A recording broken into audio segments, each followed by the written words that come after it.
Gusto niyo malaman per district? Per district?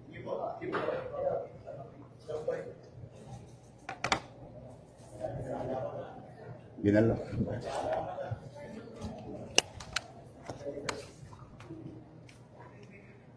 District 1, 3.4 billion.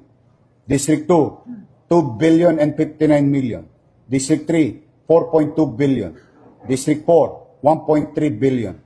District 5, 1.1 billion. District 6, 2 billion and 60 million. Total of 14 billion, 313 million, 132,309 pesos and 12 centavos from project allocation for the year 2022, 2023,